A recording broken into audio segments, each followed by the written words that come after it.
Kochie's Business Builders is proudly brought to you by our partners Dell, PayPal and KPMG, who are helping small businesses grow. Coming up on Kochie's Business Builders, we help a boutique architectural firm grow through better technology. Learn from a marketing expert who is shaping businesses for the luxury market, and discover how a disruptor is helping hospitality venues meet social distancing rules. Hello, welcome to Kochie's Business Builders. I really hope you enjoyed watching the Paralympics. They were fabulous, weren't they? So many terrific stories of athletes who have beaten the odds to achieve their Olympic dreams. Let me tell you, if you're feeling inspired to achieve your dream of owning and running a successful business, stay tuned because we have a ton of tips and tricks to help you. Now, boutique architectural business, Whisker Architecture, has found their niche specialising in home and workplace solutions, as well as creating designs for the education sector in Victoria. Now in its third year of operation, business owner Audrey Whisker is navigating the challenges of evolving technology needs and marketing to a growing client base, whilst juggling her own time in managing the creative and admin sides of the business. Hi, my name's Audrey. I'm from Whisker Architecture. We're a boutique architectural firm in Melbourne, and we specialise in home, schools and workplace designs. Whisker Architecture officially started a bit over 2 years ago. First job I ever did was my own home. I built the house with my husband. He went owner-builder and I was the architect, and it was a fantastic experience for us, full of blood, sweat and tears. And most importantly, we're still married at the end of it. Our client base at the moment is probably around 50% residentials. Some of them are new families with young children and some are retirees looking for a new chapter. And the other 50% of our work is for the Victorian School Building Authority. So we do a lot of work with the government here to help renovate their current schools. The biggest challenge I have as a small business owner is knowing when to expand, because right now I'm wearing about 15 different hats, and as much as I love every single aspect of my job, sometimes it's a struggle to juggle. Technology plays an amazing role in our business. We're actually a paperless office. We have no printers in our office. We do everything digitally, from hand sketches all the way through to the final construction documentation. And we do a lot of our coordination with our clients as well, and our engineers through video calls these days. So it's incredibly valuable for us. In 5 years' time, I hope to have 5 full-time employees, and in 10 years' time, hopefully 10 full-time employees. I think I'll eventually plateau out at 20 people, but it's only onwards and upwards. I'm joined now by Jo Burston, Dell Technologies Ambassador, who's here to probe a little deeper and get a greater understanding of the specific issues that are holding back Whisker Architecture from running as smoothly as possible. Jo, welcome. Thanks, David, and hi, Audrey. It really seems like you've turned your passion for design into a career, but I do understand there are a few ongoing challenges you're facing as a small business owner that are holding you back from developing further. Can you share a little bit about this with me? Hi, Jo. Thanks for having me. As well as all the juggling of many hats that every small business owner has, we've had some difficulties with our older technology and also making sure that we can secure the data for our own practice and also for the privacy of our clients. David, it sounds to me like with these small and growing businesses, data security is a common theme, as well as wearing many hats as a business owner. Yeah, and that data security, particularly when you're dealing with governments in the education sector, that really is a big priority, isn't it, to make sure the tech is right for it? Well, it's a make or break part of your business during growth. All right, Jo Burston, after the break, is going to come to the rescue with some great suggestions.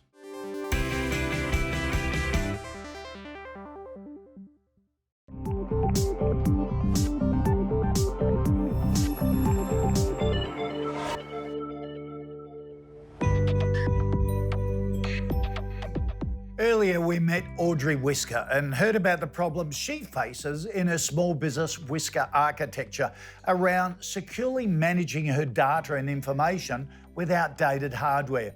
Back with me now is Jo Burston, Dell Technologies Ambassador, who's going to offer Audrey some suggestions to address the technology challenges she's facing in her business. Audrey, I understand on-site security for your information is a real concern for you. Can you run us through how you currently manage your backup system on site? Absolutely, Jo. So right now we have a on-site external hard drive.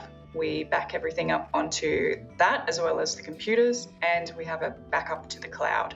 And Audrey, is there a need for that technology to be mobile? There is definitely a need for our technology to be mobile and to be able to access our data from anywhere in the world. I could be anywhere from Beaconsfield to Ballarat on any given day, and that information really needs to be with me and to hand. Audrey, well, I think Dell Precision machines are designed for big ideas and are considered ideal for businesses in architecture and design. They offer increased connectivity and high-end graphic capabilities. With fast memory, extreme performance, your ideas can really start to take shape. That sounds great. That sounds like exactly what we need. Audrey's got so many common technology issues with everybody else. What are some other solutions that could really present to her?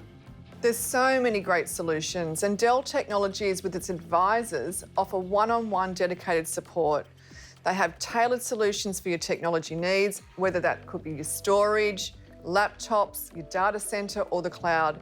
Audrey, like many creatives, an ergonomic workspace is something you've incorporated into the office at Whisker Architecture. Tell us about how that came about. I'm sure you can understand that when the creative juices get flowing, we can be at the computer for a really long time at a stretch. So having sit-stand desks gives us the opportunity to keep in that flow.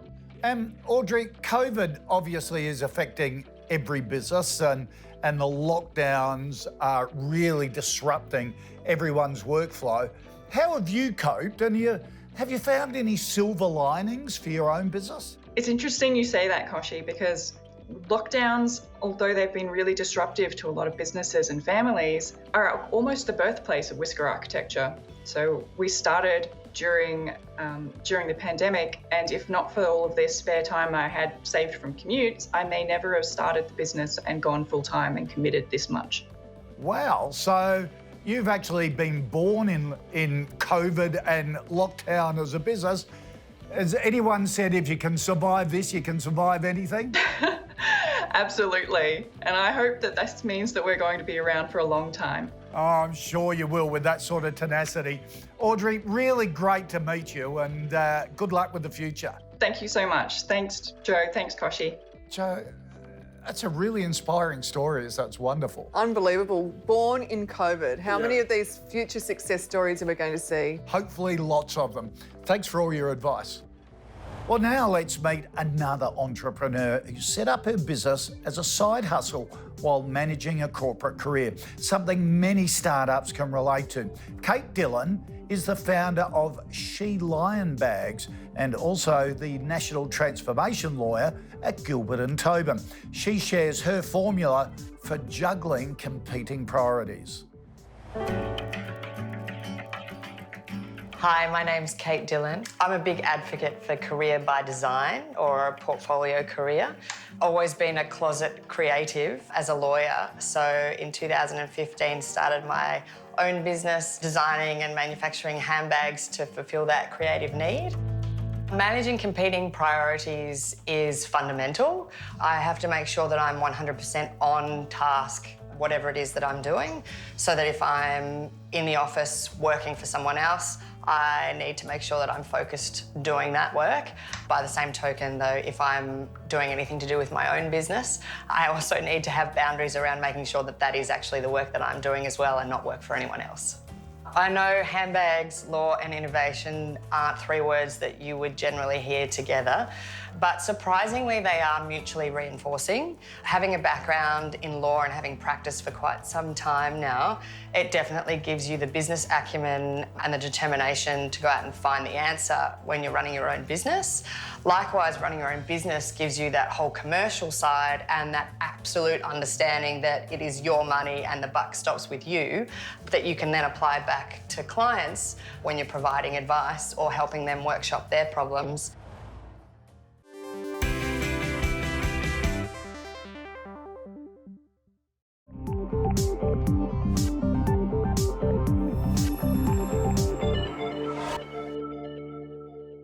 G'day, you're watching Kochie's Business Builders. If you're an entrepreneur with an eye on the luxury market, then Catherine Porritt is a name you'll want to remember. As the founder of Business Bravery, Catherine connects prestige influencers with brands and millions of fans. We caught up with Catherine to find out how she's built such an extraordinary community of experts who don't get out of bed for less than 100K, and how you can tackle the premium market too. Hi there, my name is Catherine Porritt and I'm the CEO and founder of two companies, one called Business Bravery and the other one is Luxury Influencers Agency. We help people enter the luxury space and sell at the 100K plus levels. So Business Bravery is the incubator. It's where we work with people in a group coaching model and help them to become iconic in their space and learn how to brand and market themselves at the high end of the market. And then Luxury Influencers is where we actually get to represent them. So they're really attached to one another. It works so well. We've created such an extraordinary community.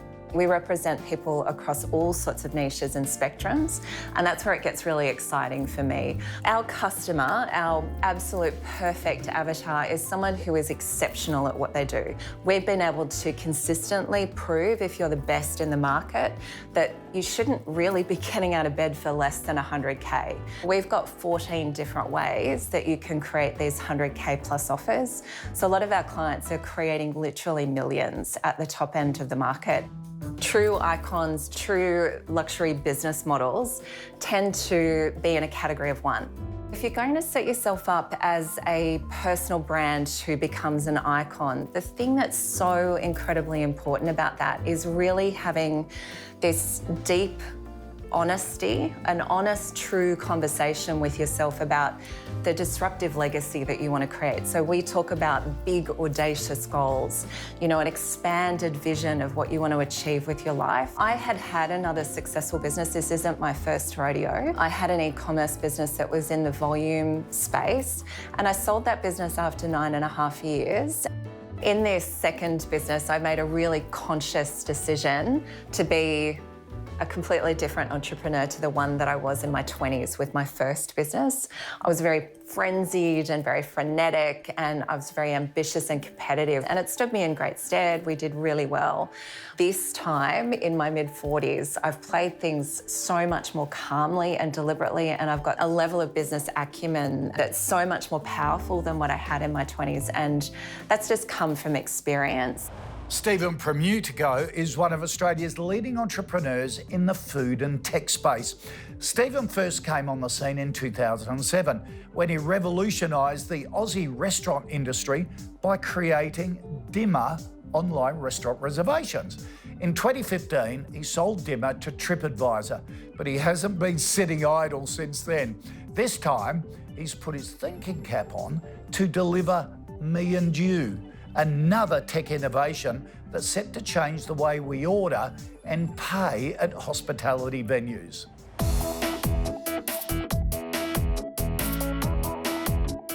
Hi guys, Stephen Permutico here, founder of Me and You.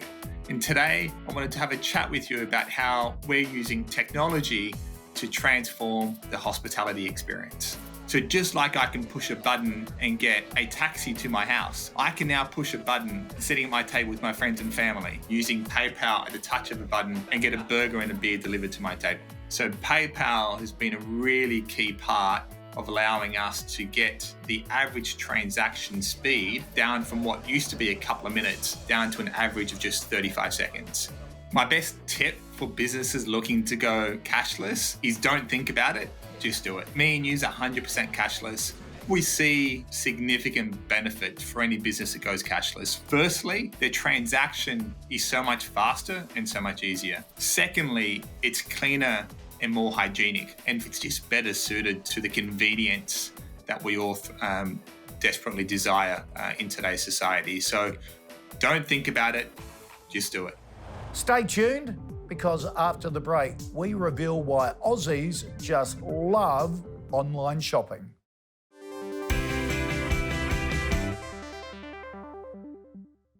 Over the past year, the e-commerce boom has seen Aussies spend billions of dollars in online retail. Now, a recent survey by Couriers Please has revealed what Aussies love about shopping online. And one of the big winners are small retailers. Paul Roper is the Chief Commercial Officer at Couriers Please. Paul, your research found 72% of Aussies think small retailers offer a more personalised service. How are small businesses going above and beyond? Unlike larger companies that really don't have that unique personalised voice, some of the smaller businesses are offering a much more bespoke service. They're offering personalised notes or perhaps packaging that's very much more specific or tailored. And they're also working very effectively with CRM tools, understanding who their customers are and offering very tailored product offerings to them. So Aussie shoppers love small businesses, if you like, human approach and human touch. But what are some areas that small retailers could improve on? I think there's really an opportunity to develop much more robust loyalty programs. And that's really where I think they can win more effectively, and really just understanding the consumers and what they're looking for. Plus, importantly, the delivery experience is key.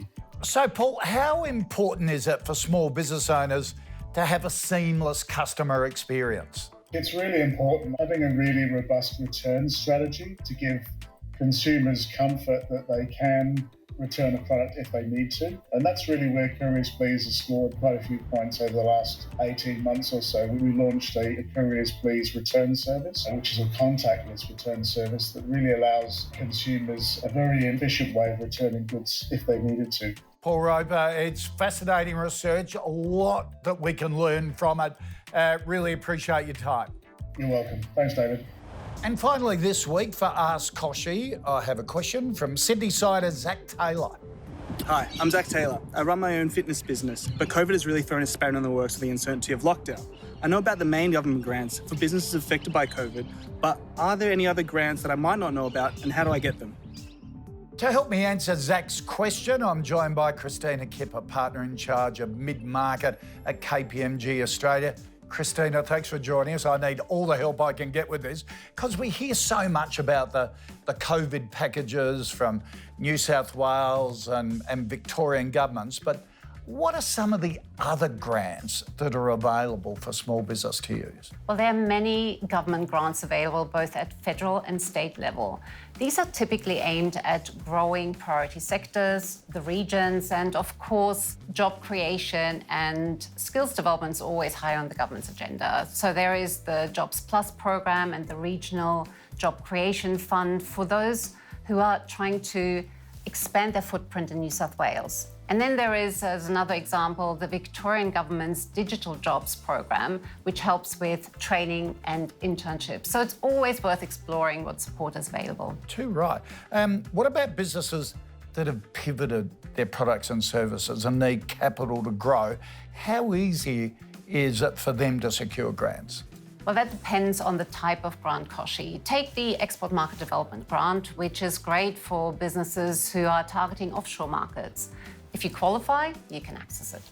But most grant programs are competitive, which means a few companies will be selected from a pool of applicants. So if you want to apply for something like accelerating commercialization or program under the new Modern Manufacturing Initiative, you really need to make a case for why it is your project that should be awarded funding.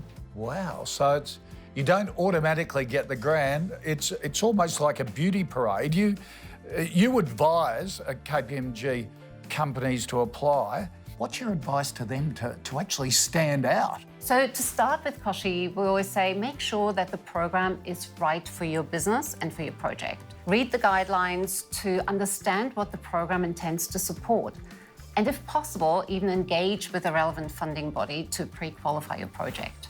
Right. In your application, make sure you really address the merit criteria and pay particular attention to those because a high score in those will give you the best chance of success.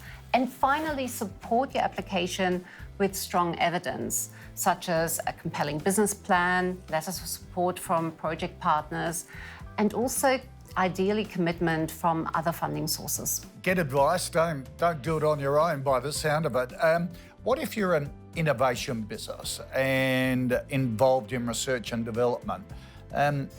What do you need there when you claim? So the R&D Tax Incentive is a great program for companies to access when they're developing new products, processes and technologies. And from this financial year, the benefit actually increases significantly for those who spend a higher proportion of their overall expenses on research and development. It's a really important program and it can make a difference, a huge difference to startups because they can often get a refund of the offset, which really helps in those early stages. But to your question, what's important, it's absolutely critical to be able to show how your activities meet the definition of R&D and also to keep the right records to be able to substantiate your claim, both for the activities and also the expenses that you incur. So you've got to be really organised in how you've set the business up. Indeed, it's best to be able to track it as you go along. Okay. Christina, great advice there. Really appreciate your time. Thank you for having me, Kochie. And that's the show for today, but if you want to continue the conversation, of course, head to our Facebook page and connect with our small business community. While you're there, submit a video question to Ask Kochie. Tell us how we can help you achieve your dream of building a successful business. In the meantime, see you next week.